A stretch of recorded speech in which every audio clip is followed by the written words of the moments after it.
I didn't think I was going to be able to have a kid, honestly, because I drank a lot of Mountain Dew as a teenager. You guys remember that whole rumor in middle school, like yellow 5 shrinks your balls?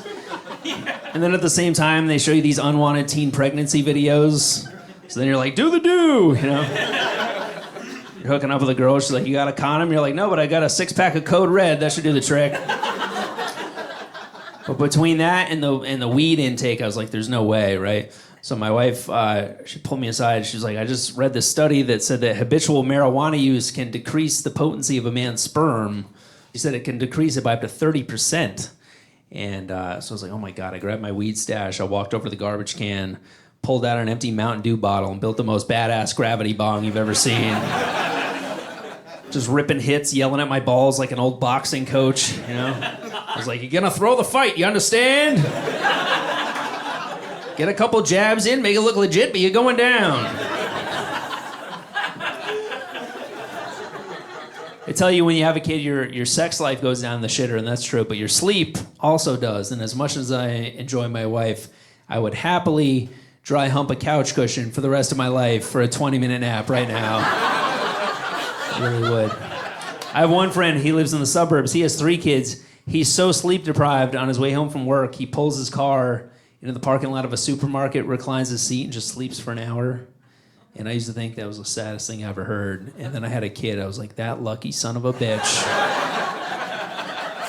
He's got a car to sleep in. I live in New York. I got to settle for a train or a park bench like a damn hobo. I used to think New York was full of junkies and bums. Now I'm like, oh, there's a bunch of new dads.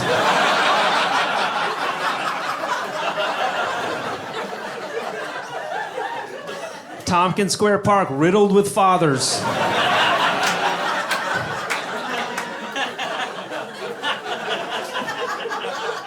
But I love being a dad. My son is my world. But it takes a little time, right? Like 6 months into the whole thing, I show people pictures of him. They'd be like, oh my God, he's adorable. How much do you love him? I'd be like, whoa, it's a bit early for the L word. I like him. He's cool. We're taking it slow, right? Even in the hospital, my wife's like, he's the best thing that ever happened to me. I was like, girl, it's been 2 days. You do not know him. He only like you for your titties. He was breastfeeding for a while. I'm glad those days are behind us, because here's something I learned. You do not need to be a woman for a baby to try to nurse on you. Nope. When they are hungry, any nipple is fair game. I remember taking him to the beach when he was like 6 months old. I take my shirt off. He just starts sizing me up like a greedy oil tycoon. He was like, there's liquid gold in them hills. I intend to get it. But they don't even have to go after a nipple. I fell asleep on the couch one night holding him. I wake up, he's just chowing down on my neck. Turns out hickeys are not as sexy when they're from your son. It's not a good look.